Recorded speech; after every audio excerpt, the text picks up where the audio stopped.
ese plano de la razón. Lo que pasa es que habría que diferenciar, es decir, yo asumiendo que lo que estás contando es perfectamente comprensible, sin embargo nos encontramos con que hay todo un tipo de supersticiones que se nos, digamos, venden o implantan como ciertas. Sencillamente, por ejemplo, estoy pensando cuando se convierten en, por ejemplo, productos milagro o terapias milagrosas y tal, ¿no? Es decir, la superstición está en la base, evidentemente, ¿no? Esto curaba y tal, pero lo que se han convertido es que a ti te lo están vendiendo y están afirmando que funciona cuando realmente no funciona. Había una conexión que algunos se salvaron y eso implica todo. El problema que tenemos es que eso sí es denunciable, o al menos eso, ahí no puedes decir, bueno, aquí todo vale, o la razón, al fin y al cabo. Es decir, no es una cuestión del dedo. El gran problema sería si esa persona con su dedo roto se pretendiera capaz de dictaminar quién está sano y quién no en una sociedad. O peor aún, si un Ministerio de Salud pretendiera la dedoterapia esa convertirla en el paquete sanitario nuestro. Ahí es donde deberíamos preocuparnos. Sí, había un tema muy unido a este, y tú como Javier, como hombre de ciencia, es decir, hemos pasado de la predestinación de la religión a la predestinación de la ciencia.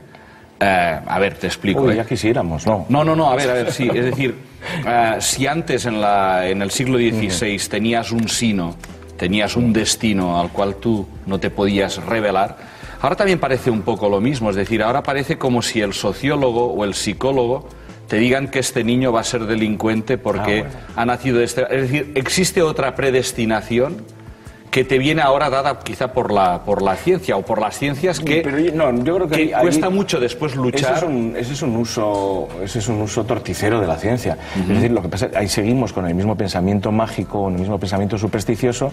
Lo que pasa es que ahora, pues lo que nos oye decir, mira, antes para sentirte reconfortarte hablabas con tu confesor y ahora hablas con tu echador de cartas o con tu psicoanalista. ¿Valen? No. Como terapias no valen nada. Es decir, como psicoterapias no están de ninguna eficiencia, pero a nosotros nos valen. Es decir, nos engañamos de formas diferentes e incluso al charlatán le vestimos de bata blanca porque sabemos que da respetabilidad científica, pero la ciencia no va por ahí. Realmente la ciencia, todo lo contrario, lo que intenta es obtener datos objetivos. Es decir, por ejemplo, los primeros psicólogos que intentaron evaluar si realmente la inteligencia se podía como constructo medir y elaboraron los coeficientes intelectuales, no tenían en mente al final que el coeficiente intelectual se convirtiera en una nota que tenías que pasar o no, que es falso, porque además solo es una realidad estadística y social, ¿no? Pero nosotros lo interpretamos de esa forma. Es decir, a la gente le dices, mi niño tiene el CI muy alto, y entonces dices, hombre, estás muy contento, mira qué bien, que saca buenas notas, ¿no? Lo vemos incluso en la realidad, igual en temas de economía, un adaptado social, el informe PISA, con un coeficiente intelectual muy alto. Exactamente. Francesc, ya que has sacado el tema de la religión, ¿hasta qué punto la religión puede ser también superstición? Lo es. No, la religión también, claro, la religión lo que pretende ser es un sistema de creencias que explica una realidad y por lo tanto también, evidentemente, si la palabra superstición quiere decir estar por encima, es una interpretación del que estar por encima. Lo que tenemos que pedir a las religiones es que nos liberen de las supersticiones, es decir, que este relato sea un relato que te libere. Y en teoría, después en la práctica igual no lo somos, pero en teoría tendría que ser así. Es decir, que el musulmán, el Islam es sumisión, pero sumisión a un Dios grande, todopoderoso y misericordioso, por lo tanto que no te envía los males. Entonces ya te cambia la superstición. O la religión cristiana, que en teoría tendría que ser una religión de una liberación.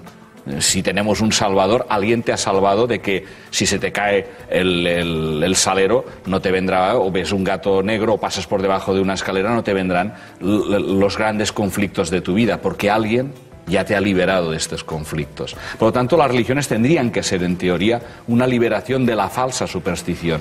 Y hemos de pedir a las religiones que se muevan en el campo de la razonabilidad. Es decir, que sean razonables. Y que las creencias sean razonables. Nunca creer nada que ofenda a la razón. Y esto es importante, lo hemos de exigir. ¿Y cómo se relaciona superstición y poder? Superstición y poder, ¿cómo se relacionan? Yo supongo que utiliza el poder, utiliza dentro... El poder es poder porque es capaz de convencer de que la verdad que él tiene es la única y verdadera, volviendo al tema de las religiones. Por eso es poderoso. O sea, el poder instrumentaliza la razón el convencernos a través de la razón. Estoy viendo ahí un gato negro que me da un yuyo. Pues yo lo estoy viendo detrás tuyo, que es como da más yuyo. A mí me gustaría hacer una... Yo recuerdo de niño haber leído una definición de la superstición que decía que era la depravación de la ciencia y de la religión. A mí de niño me costó un poco entender aquello, aunque la definición está bien, era de Poupart. Poupart, sí, sí. Y me costó un poco entenderlo, porque claro, primero no veía yo la asociación entre la ciencia y la religión, la veía como cosas absolutamente opuestas, ¿no? Que no tenían puntos en común. Luego, con el paso del tiempo, uno va viendo las diferencias grandes, esa entre marcar la realidad, marcar el significado y eso, ¿no? Pero en principio la religión es un acto estrictamente supersticioso, como bien decía Francesc, que hay que creer, hay que otorgar la fe. La fe es una superstición, o sea, no se apoya, digamos, en la razón, hay que otorgar en una creencia, pues que está superior, trascendente, que no podemos... Y además exige algo que las supersticiones simples no tiene, exige la aceptación de un código moral. O sea, tú, la superstición de decir, no puedo poner el boli a la derecha, lo pongo a la izquierda, bueno, pues ya está.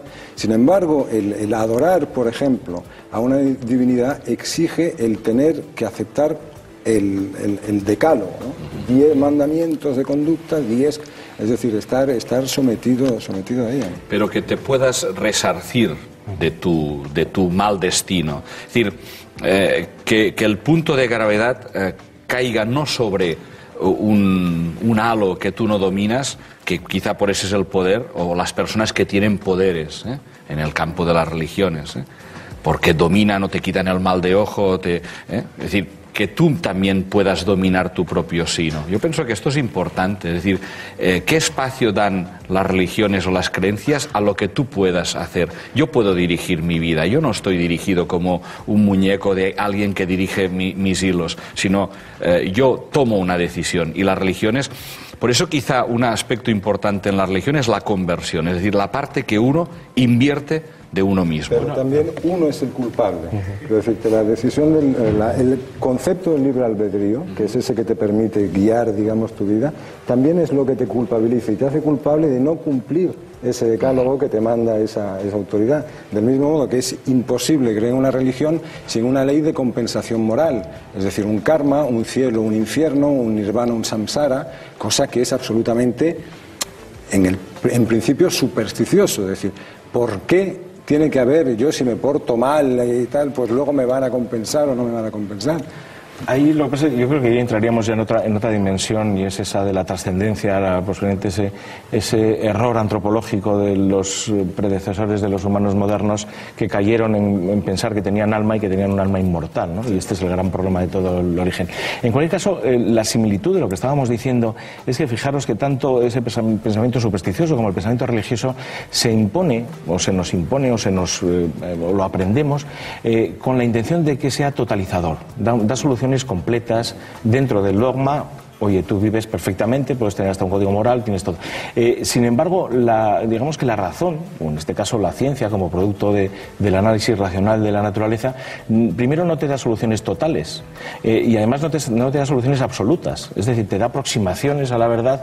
Vamos aprendiendo cómo somos, cómo funciona nuestro cerebro, vamos aprendiendo cómo es el universo, cómo se originó, pero evidentemente siempre quedan huecos, ¿no? Con lo cual siempre quedarán dentro huecos a la gente que quiera mantener ahí su Dios, su superstición o su cosa, ¿no? Lo que no podemos olvidar es, sin embargo, cuando se nos impone todo. Venimos hace nada de celebrar una fiesta completamente esotérica, en la cual un grupo de una religión afirma que a una mujer tuvo, a pesar de ser hija de Adán y Eva, como todos los humanos, y por lo tanto tener el pecado original, tuvo una cosa especial, que fue una inmaculada concepción. Mucha gente piensa que eso se refiere a la concepción de esto, pero no, la de María es un invento realmente curioso que permitiría que esta mujer llegara y estuviera con Dios, es decir, en un politeísmo claro, incluso antes de un juicio final, ¿no? Es decir, tú dices, bueno, que me están contando una película, luego decimos que Avatar es imaginativa, o Harry Potter, pero es que esto incorpora todo ese tipo de cosas. Sin embargo, dentro de la creencia nos lo creemos porque dices, bueno, pues como nos da la solución a todo, ahí está, ¿no?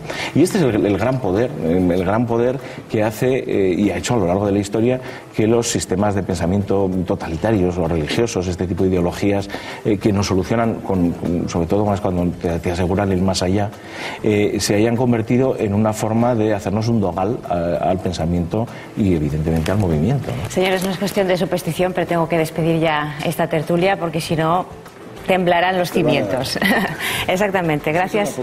Exactamente. Gracias por venir, por acompañarnos un día más. Y señores, hacemos una pequeña pausa y regresamos enseguidita. Hasta ahora.